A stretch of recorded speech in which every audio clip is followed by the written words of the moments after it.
weekend, and I'm so excited I could be joined by the Scouts from the Michigan Crossroads Council. And now, it's Scout Saturday Live! It's Scout Saturday Live with Taylor Bell, Nathaniel Cox, Jai Dooley, Charlotte Green, Cameron Irvine, Miranda Janae, Bailey Vincent, and Sam Yamashita. And now, it's Scout Saturday Live. Hello, Scouts, Scouters, and friends around the world. It's so wonderful to have you join us on another beautiful Saturday for episode 15 of Scout Saturday Live. I'm your host, Miranda Janae, and today we have a seriously action-packed show for you. Since Halloween is 1 week from today, we're going to treat you to some fun projects you can also do at home. Seriously, no trick! Hey guys, it's so great to be here with you today. Now, fun fact, Halloween isn't celebrated all over the world.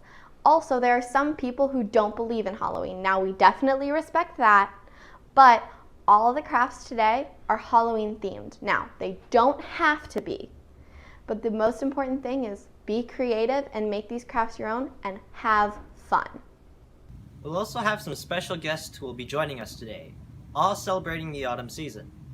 We'll visit Jacob on the farm for the fall harvest, Jamriel in the Philippines for some amazing cooking, and Mia in South Africa to see some incredible sights in Cape Town. You know, of course we'll have our unit shout-outs. And fan mail too, we can't forget that. I hope you're going to help me with our project today. Definitely, what are we gonna do? Carve pumpkins? Funny you should mention that. Nobody's carving any pumpkins today. And after all that, we're going to talk a little bit more about the top 5 scout camps you, our viewers, voted the greatest scout camp in the world. We prepared to feature each of these camps for your final vote to crown the winner. It's definitely going to be a busy show. So much to do, so little time, we better get going. Let's get started. Hi. You know me, Nathaniel Cox, Eagle Scout. And up until now, I've been the only Eagle on the SSL host team. But that's now changed. We have a new Eagle Scout on the team. Drum roll. Congratulations to Taylor Bell! So, one thing that you guys may not know about Taylor, she's earned 77 merit badges, which is incredible on its own. But what's more amazing is that she's earned them in 43 different states across the U.S. Taylor is 7 states away from earning 50 merit badges in all 50 of the United States of America. That's a really unbelievable accomplishment. Amazing job, Taylor. Alright. I also know that you and we won't be the only Eagles on the team for too much longer. I can see our other hosts, Bailey, Swayze, Cameron, Miranda, and Sam. They're all Life Scouts and getting very close on their trail to Eagle. On that note, Taylor, I'd like to give you the Eagles welcome and congratulations. Great job, and welcome to the Eagles' nest. Thank you, Nathaniel. It's really an honor. Today I'm going to be kicking off with the first project. Since I'm so great with power tools, I thought it would be a great idea to drill pumpkins. Yeah, you heard me right, drill pumpkins. I know it sounds weird, but let's give it a try. For this project, you're going to need a few different things. First off, need a pumpkin. Next, you're going to need some paper towels. You can use a template if you want. I have this rocket, but you don't have to use a template. You can freehand it. A knife to cut the pumpkin, or you can use pumpkin carving tools. A marker if you want to draw a design. Clorox wipes to clean the pumpkins. Gloves if you don't want to get your hands dirty. Scissors. A spoon. Masking tape, and a trash bag, and the most important part is a drill and drill bits. We're going to start with the first step, which is going to be cleaning the pumpkin and getting all the goo out. It's going to be so much fun. So I'm going to start with using a Clorox wipe, or you can just use a wet paper towel, and to wipe down the outside of the pumpkin so we have a clean surface. So For the next step, we're gonna be cutting the pumpkin open so we can get all the goo out. So make sure you have a parent's help if you need one. I'm gonna start with cutting the pumpkin open, and make sure whenever you're cutting it, you cut away from you and be safe.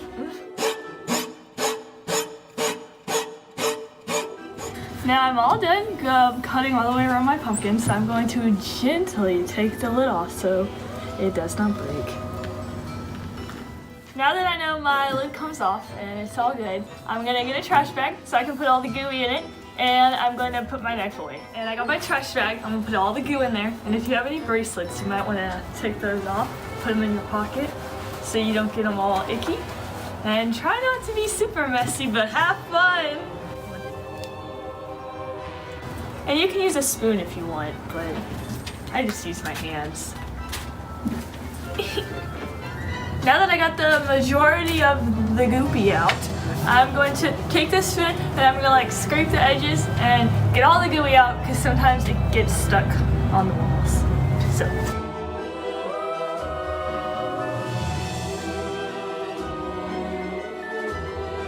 Now's the time you want to decide if you're going to freehand it or just drill, or if you want to use a template or design. If you're going to do that, then I would suggest just using a Sharpie and drawing whatever design it is, or you can use a template and draw it or tape it on there, whatever you feel. But I'm going to freehand and do just a little pattern with the drill. So I'm going to find which side I want the front to be. So I'm going to use the side opposite from my notch. And I'm going to start right here. So I'm going to use, I'm going to do a pattern like big line, little line. I'm going to start with the big one. And the bigger the drill bit you use, the more light will get it out of your pumpkin. Before you start drilling, make sure you have your parents' permission and maybe even their help. And this is a lot faster than just carving a pumpkin.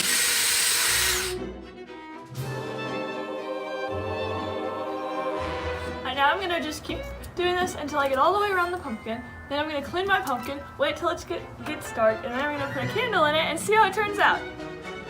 Do you like how they turned out? I do, I think they're pretty cool. Great job, Taylor. Congratulations again on making Eagle. My project is next. I'm gonna show you a different way you can decorate a pumpkin.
there it is right there. Pumpkin Gru, pumpkin minions. That one's extra cute. I tried to make a hat for Gru out of this felt right here. Didn't work, so I ended up just painting little silver streaks on it and making it his scarf. When doing this project, you need to remember that let each coat of paint dry in the pumpkins before applying a new one. But I think it looks pretty good. 2 weeks ago, we met Mia Ellers, and now she's back to show us some awesome things from her hometown. Hello everybody, my name is Mia Ellers from 1st Muizenberg Troop, Cape Town, South Africa, and well, thank you for joining me on this lovely Saturday. Last week we watched as John and Nathaniel Christopher went on their swamp tour and learned the importance of conservation and leaving no trace. South Africa has a long history of conservation, which is why I'm here at Kirstenbosch Gardens. In addition to learning about conservation, Scouts also learn a thing or two about plants. So follow me as we learn about the spectacular plants that are in these wonderful gardens. Kirstenbosch National Botanical Gardens is one of the greatest botanical gardens in the world. The amount of plants and animals here is spectacular, and now I'm going to show you some of my favorites. Proteas symbolize the continuous change of South Africa, and the different colors such as red, yellows, orange and pinks often symbolize the different cultures that make up South Africa. Behind me here is the protea, our national flower. There are over 80 varieties of protea. Behind me here is a pincushion protea, specifically known as the yellow bird. Fynbos makes up over 80% of the Cape's floral kingdom and consists of over 8,500 species. It has been an honor to represent Scout South Africa on Scout Saturday Live. In a few weeks' time, you will be joined by my friend Nissen, who will teach you how to make a yummy South African meal. Anyway, enjoy the rest of your weekend. See you!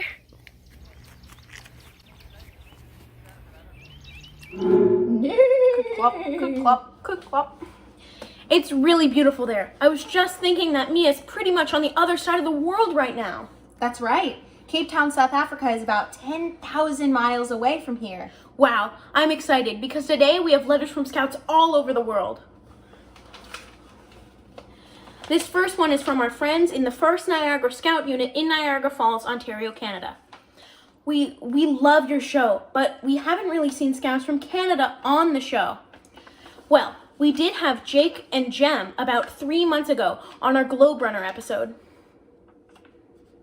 I will say that it's not because we haven't tried. We would love to have more Scouts from Canada on our show. So if you're watching and you're from Canada, send us a letter. Send us a note at ScoutSaturdayLive@scouting.org. This one is from Troop 813 in Dubai. All right, let's see. That's really far away, Chase. About 8,300 miles to be exact. Wow. All right. Hi everyone at Scout Saturday Live. My name is Jack. I'm actually writing for my little brother. I have a little brother who is in pack 813. He wants to know if he can be on the show and go to the top of the Burj Khalifa, the tallest building in the world, and show you the view. That would be awesome. Yes, I want to see that. Did you know that building is 163 stories tall? Wow, that is really tall. Keep the letters coming. We would love to keep hearing from everyone, and we want to know all your ideas about the show. So get your parents' permission and send us a letter. Let's get back to more projects. One of my favorite candies that is found around Halloween time are candy corns of various types. So I'm going to be showing you how to make a candy corn candle.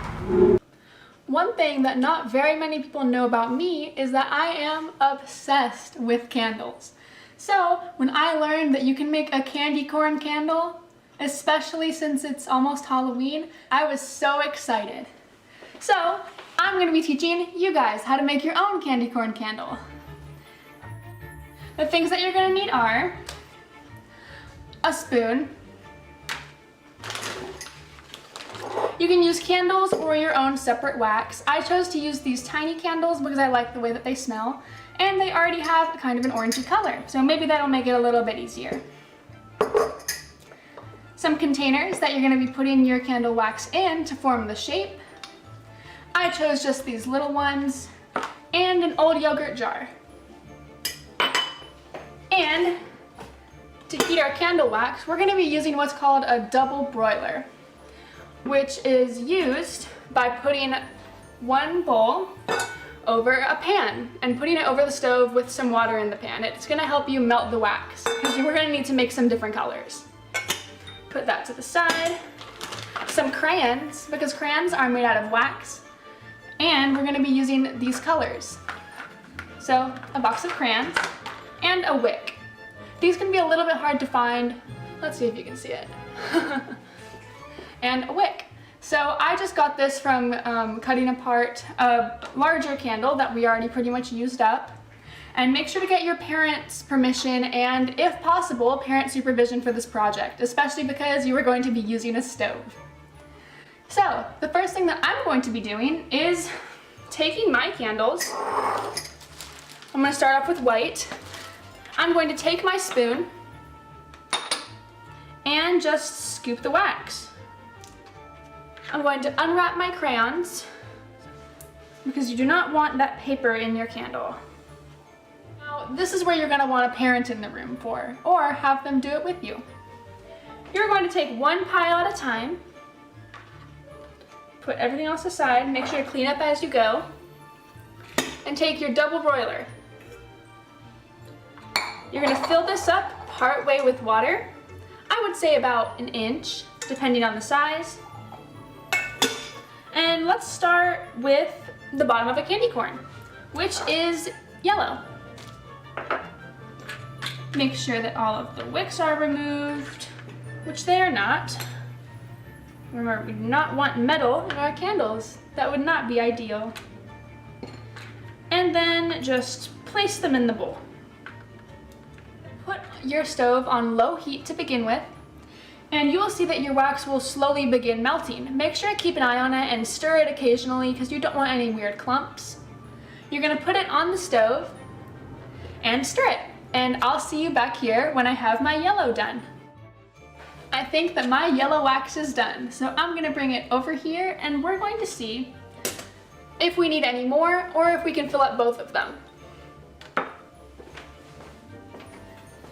I would highly recommend you get a parent's permission or have them do this for you, as it's very hot. So I'm just going to pour this into my candle. Now what you're going to do is put those to the side because they are going to need probably a decent amount of time to set up. Put those to the side, and you can start on your next layer. So I think that using 3 candles was a little bit too little. So I ended up using 4 for the last color. I think I'm going to be using 4 for this one as well. The next color is orange. While I'm leaving my orange color to heat up on the stove, I just checked on my yellow. It is slowly starting to set up, and I think it's time that I put in the wick. Some wicks don't have a base. I had to put one on mine. And what you're going to do is just place it in the center, because without a wick, the candle will not be able to burn. Again, extremely hot, so be very careful. My candle is pretty much set. The way that I figure out if it's set enough is if I give it a little shake and none of it moves. You want to make sure that every layer that you put is stiff before you put on the next, because you don't want the colors mixing. Now, I'm going to pour in my orange. Now we have our final layer complete. Let's make sure to clear some room. It is still very hot. I cannot stress that enough. Making sure that both of my layers are set, I'm going to give it a little tap. I think it sounds good. I'm going to carefully pour my last white layer. Here it is. Now, I think it looks absolutely amazing. Now remember, you can do this in a variety of different ways, and it won't always turn out perfect the first time. I am so happy with how this turned out, and it almost looks edible, but I'm not saying you should eat it. do not eat it. I think it looks amazing, and it smells pretty good too.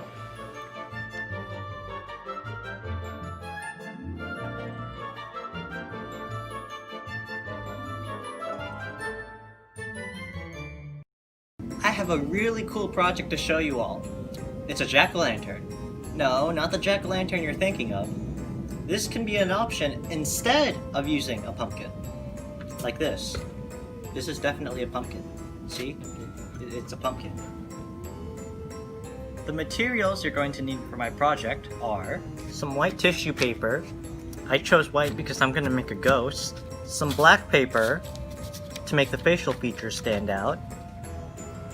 A white pencil. This will help you trace out the facial features. Scissors. You'll use these to cut out the facial features. A jar or a plastic container that can fit a light in. A paintbrush. Some water. There's water in this jar. Some glue.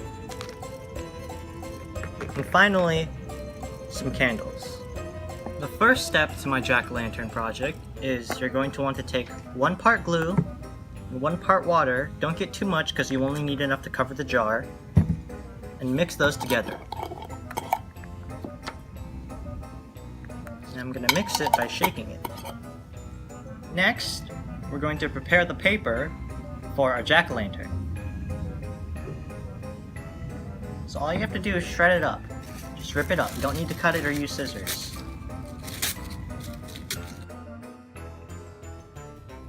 Now that you have your shredded paper, let's glue it onto the jar.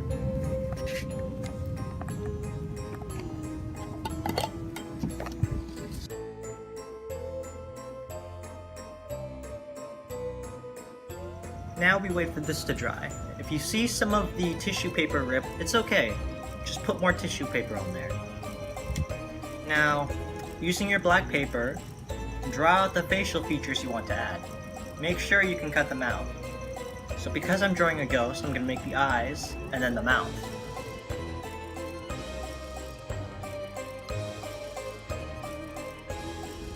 Now that you cut your facial features out, even while this is still drying, you can glue these on.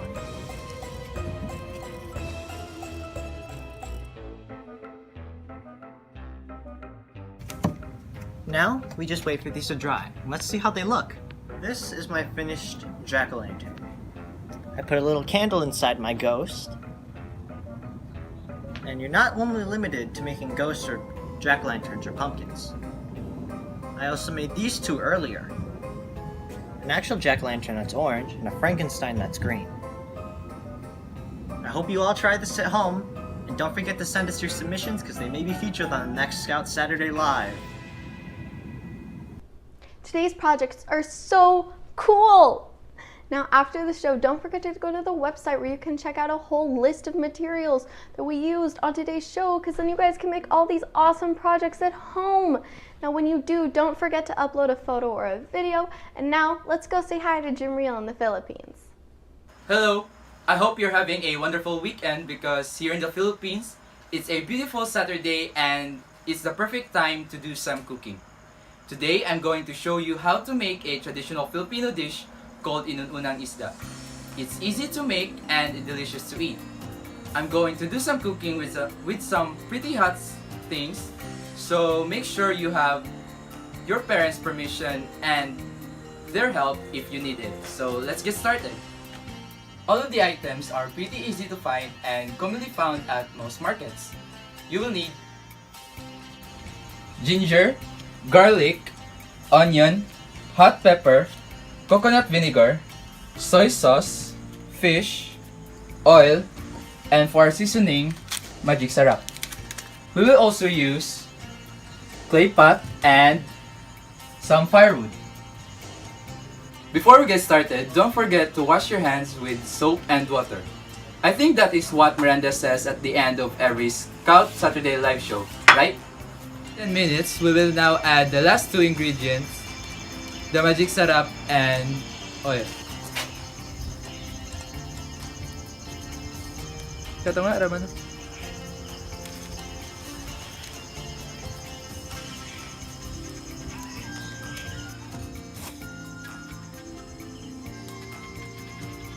minutes, the inununang isda is now ready to serve and to be eaten.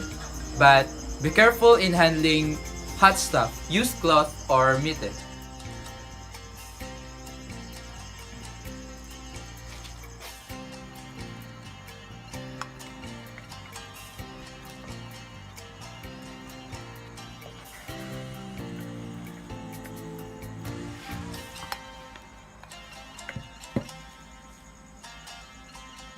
Let's try some now. Wow! This is amazing! I can't wait for you to try this and cook this for yourself.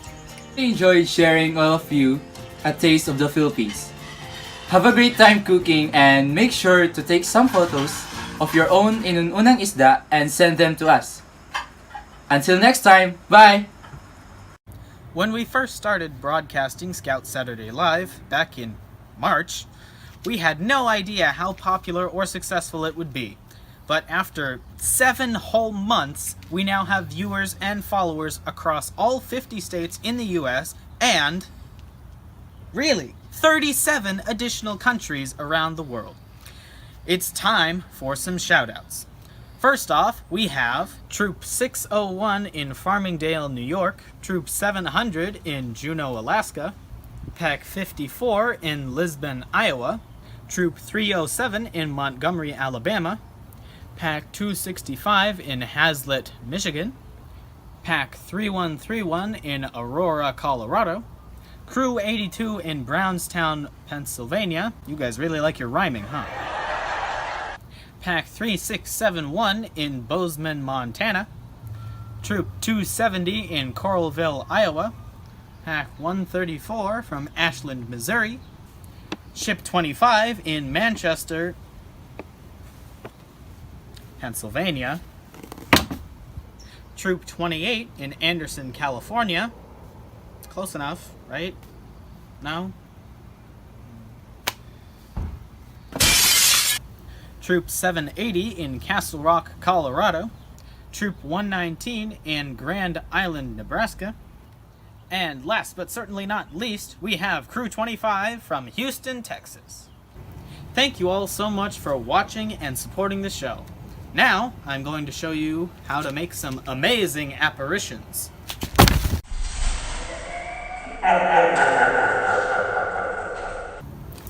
Alright, now let's get to work. So, we're going to be making a ghost, and you aren't going to need these tools. So, essentially what we're doing is we're using this stuff called cheesecloth, and we're going to be mixing it, wrapping it around with white glue and water to make it stiff, and we're shaping it around some things. Confused? Well, let's get started. Hopefully it'll make a little more sense. So, I've layered a sheet with some plastic wrap so that it doesn't stick on anything. And you will notice that the entire table is covered in newspaper, so we don't ruin the table. Right, so these are arranged. I taped my little dome on top for the head. And I think that's about where I'm going to want them. So then we're going to take our cheesecloth and measure out a bit more than the outer edge. Let's say to here. Sure. You can also do multiple layers, so don't worry if you cut out a little short on the first.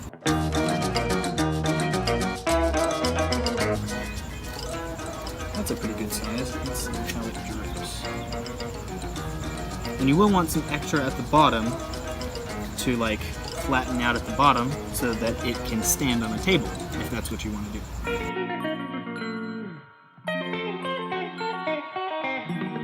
Now we're going to be mixing our water and glue. And this is going to be a 1-to-1 ratio. That means if I had, say, a cup of this, I would use a cup of this.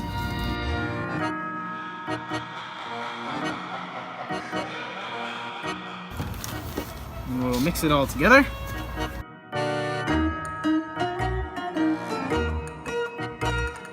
The glue and water is mixed, and we have our model kind of set up here. Now we're going to take our first layer, which is the biggest layer of cheesecloth, and soak it in our gooey water mixture. Wring it out a bit.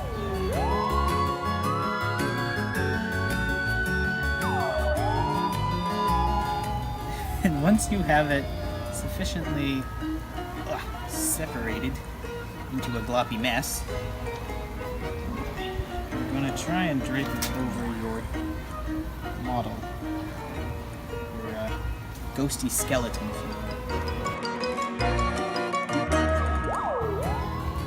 We're then going to add more layers until we get the kind of look that we're going for. So, I'll add a few layers and I'll be right back. Now that our main ghost is going to dry, and he's going to dry for about 24 hours, and I have a bit extra of this water and glue solution, so I had an idea. What if we had like a ghostly hand coming out of the mist? That'd be kind of creepy, right? So I blew up just normal surgical glove, rubber glove kind of thing. I'm going to tape it into this bottle, kind of at an angle.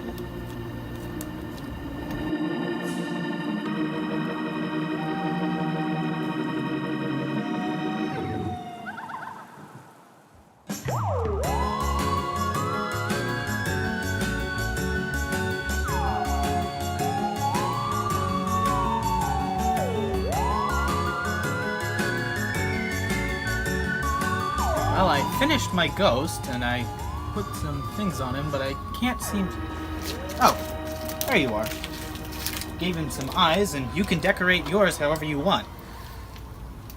That hand, I think, came out pretty well, but it was not easy to get off of that glove. Hopefully you guys really enjoy this craft. Happy Halloween! And now it's time for the Scout Saturday Live Cupcake Wars. The competition's about to heat up because Charlotte and I are going head to head on who can make the best looking Halloween cupcake. Now Chase, we're not going to leave you out. You can help too. And now let the baking begin. Welcome to the Cupcake Wars. We are ready to start. Chase and I will be making 2 very different cupcakes today, and then we will be excited to see what Bailey makes. Hey guys, so for my cupcake, I'm going to be making mummy themed cupcakes. Today I'm making a white cake mix with some brains on top.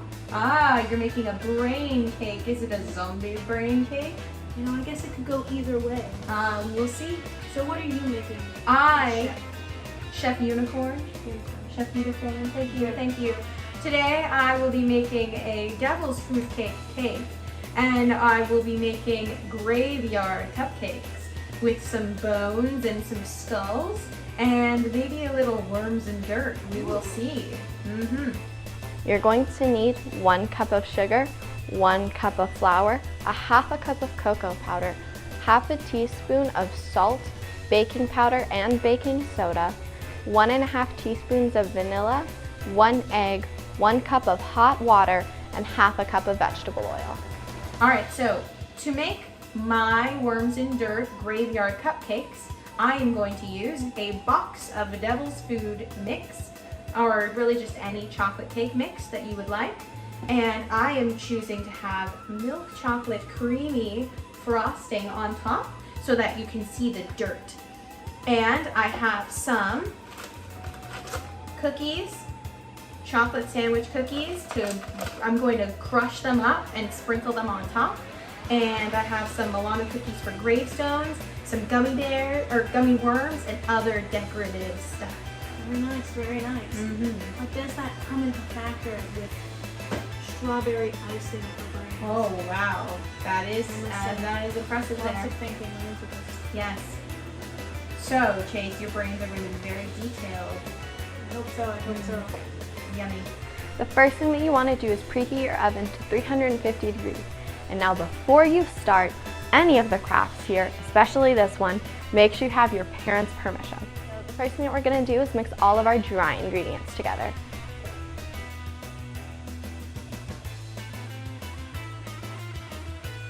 All right, so now we're going to add in our oil. And with wet ingredients, we're going to stir these in like one at a time because it makes it easier.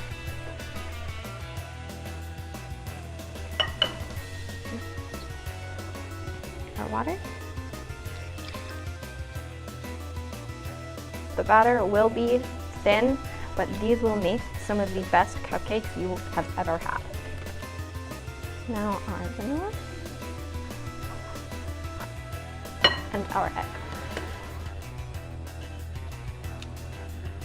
Avoid getting shells.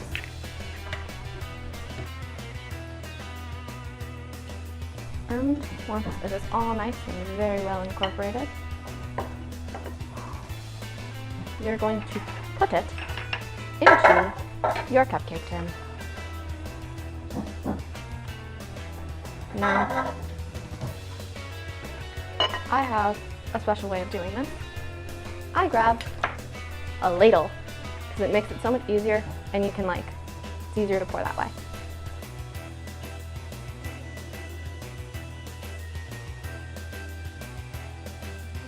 So now we're going to go and pop this in the oven. We are going to start by making our cake base. We have already preheated our oven. So the back of my mix says that my oven is 350, and yours says? Mine says 350 as well. That's great, because I have preheated the oven to 350. So first, we are going to pour our cake mix into our bowls.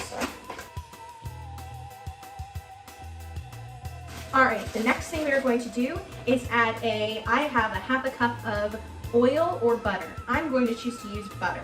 What are you going to use, Chase? And how much of it are you going to use? I think I'm going to use also a half a cup of butter.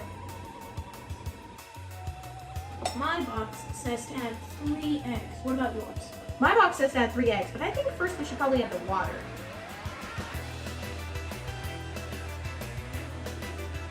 Chase is going to add 3 eggs to his, right, Chase? And I'm going to add 3 eggs. I wish I could juggle. I feel like we would just make a mess.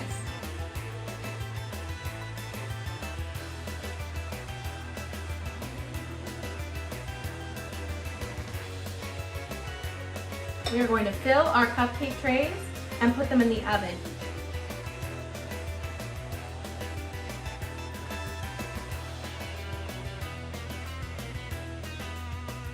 And while those are cooling, we're going to make our frosting. Our cupcakes are cooled down and we are about to start frosting. Are you ready, Chase? I think I'm ready. These out soon, and then just start making my mummy line. Slowest wins the race. Slow and steady wins the race. Yeah, that too. I wonder what Bailey is doing. So not all of them came out perfect, but here we have our mummy cupcakes. You can add googly eyes if you want, but I'm deciding not to. Okay. Let's go to the camera for the judges. Here's my brains, and here is my graveyard cupcake. All right. Show us pictures of all of your cupcakes and have lots of fun. Great job, guys. Those look fantastic. I'm so excited for my next guest. He's a Weeblo scout that's 11 years old and drives heavy machinery. I'm 16 and I barely have my driver's license, and he's already driving tractors. How cool is that? That's so cool, we're gonna name our next segment after him. Ladies and gentlemen, here's Jacob on the farm.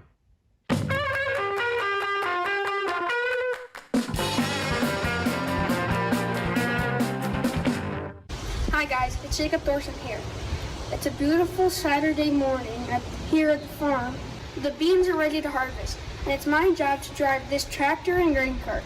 So let's hop in and go to the farm.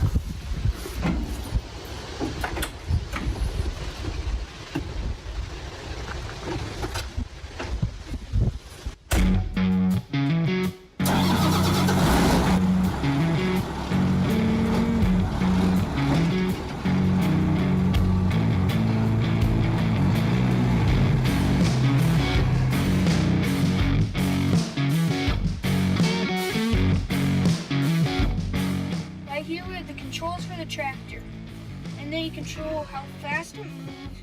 The PTO is turned on or off, if the auger is up or down, or if the gates that make the beans stop going to the auger is on or off, and it also controls the gears and the hydraulics. And And that is the corner post, which tells you the rotations per minute on the engine, the gear, and the gear that you're in, and whether you're in forward, reverse, neutral, or park. And then the bottom is your speed. And then those two are the brakes, and that one's the clutch. And that's a steering wheel.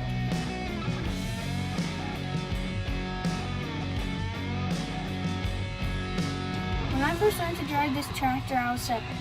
And it's pretty common for children about 7 to start driving tractors when your family lives on a farm. Mostly because you can help your mom and dad so you can get stuff done faster. And then you'll have more time to play.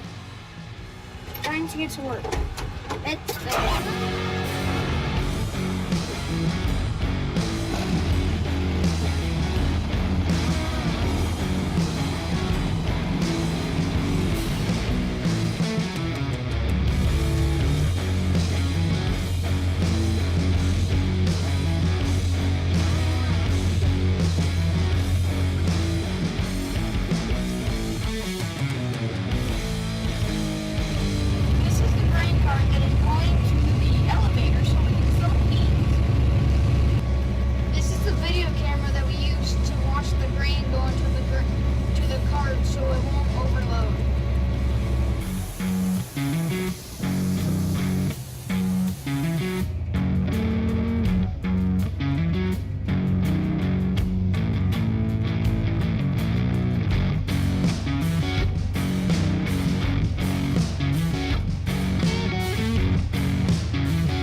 Done for today, and we combined about 75 acres of beans, and they can be used in a wide range of products such as oil to crayons.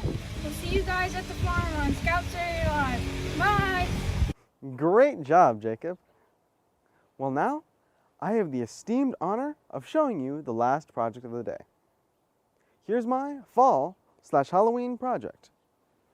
Come with me and I'll show you how it's done. Today, I'm going to be making not only a staple on farms and fields, but also a well-known icon in fall and on Halloween as well. Even making its way into Batman? Did you write that? I'm going to show you how to make a scarecrow. With this project, you can use basically anything that you have at your disposal. As you can see here on this table, we don't need that much for this. Here we have 2 long sticks, one for the body and the other for the arms. A long sleeve shirt, preferably a button-down shirt as it makes it a lot easier to work with. A pair of jeans, as they work best, I find, but any pants will work. Some stuffing material such as newspaper or straw. Just know that the stuffing material needs to be light material, so you can use tissue paper if you have that on hand. But make sure to check with your parent first. A bunch of twine or string, and any material to use as a head, like a burlap material, the one I'm using here, or a pumpkin head or even a paper bag if you want. Apart from that, you can be as creative as you want with this project, adding anything from a few accessories like gloves or a necktie, and staying simple, to changing the whole thing. Just be careful with the materials that you use. Be sure that you're okay with them getting a little damaged or wet, because with Spooktober comes wind and rain. The first step in making the scarecrow is setting the poles. What you're going to want to do is set the poles in a cross shape. The shorter pole is for the arms, so measure it to the shirt so that the larger pole is a bit longer than the collar of the shirt. Once you have the poles in position, you're going to start by using a clove hitch on one of the poles and start a square lashing. For you younger scouts and scouters, you'll want to get some help from a parent or other scout that knows these knots. So there's our lashing completed, and our scarecrow's skeleton is ready. Now we can give it a body so it's not just a few poles and string. Now get your shirt or coat and stuff some newspaper or hay into the sleeves. This will give the scarecrow's arms depth as well as structure for the skeleton to hold up. Okay, now we can fit the skeleton into the shirt. One thing to note is that no matter if the end of the stick is sharp or not, be careful not to hurt yourself by accidentally walking into it. It's pretty simple. All you gotta do is just push it in. Now we can start working on the lower body. And it's fairly easy too. As you can see, I tied off the ends of mine already, so it makes it a little bit easier. But what you're gonna wanna do is set these pants a little bit higher than people would normally wear them. And then you'll want to tie the loops from here to the arm framework.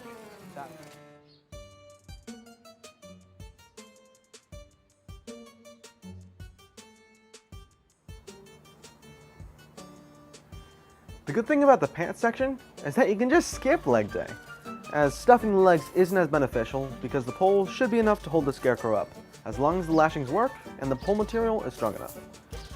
But it is still a good idea to stuff the legs either way, if you have enough stuffing to do so. Now that our scarecrow is decent, we can give him some depth by stuffing newspaper into the chest cavity.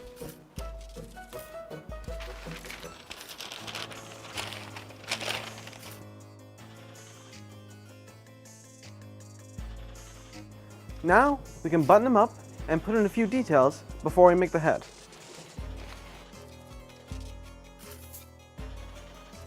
Alright, now, at last, the head. After all this work in creating a scarecrow, the head just might be the most important part. What I'm going to use is a burlap material bag, which is just stuffed with some newspaper and pine needles.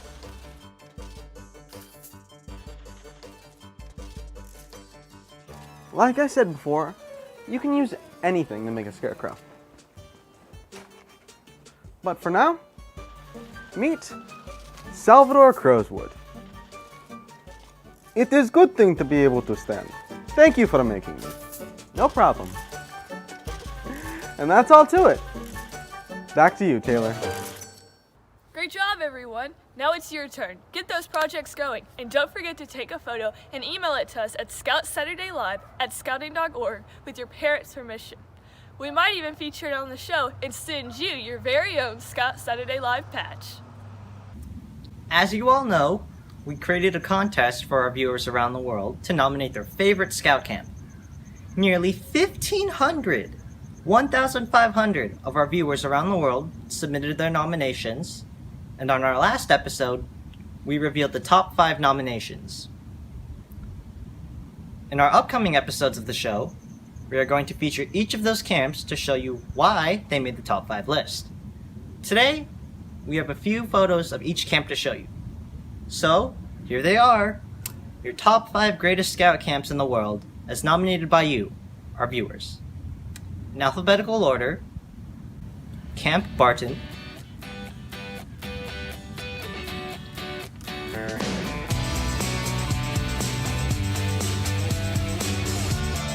Camp Emerald Bay,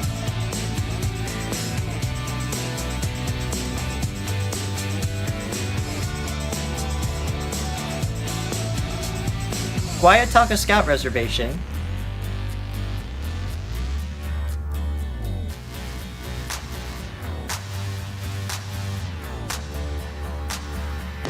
Camp Alpine at Kandersteg International Scout Center,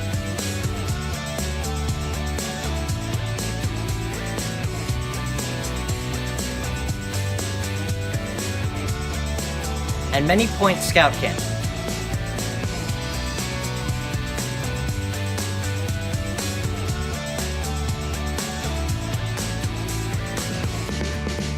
Congratulations again! We look forward to learning much more about these great scout camps in our upcoming episodes, and eventually crowning the greatest scout camp in the world. Well, that about wraps up the show for today. Now don't forget, you can always go to our website to check out information about today's show, watch past episodes, check out advancement trackers, and so much more. Visit bsa-la.org/SSL. Thank you, Eventing, for generously supporting our program.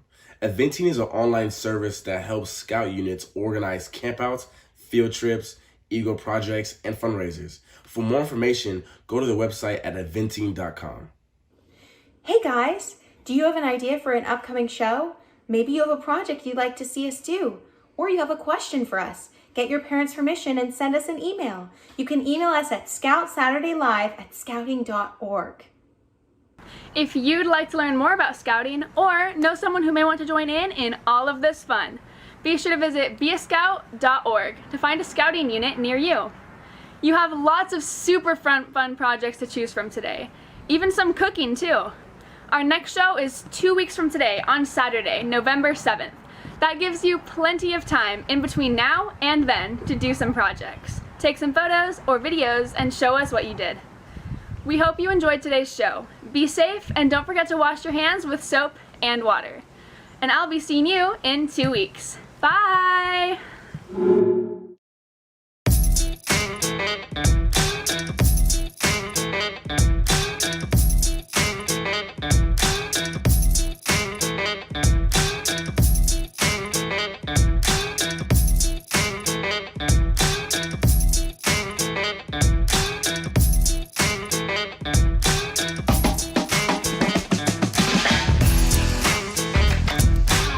You can't, it's like everywhere.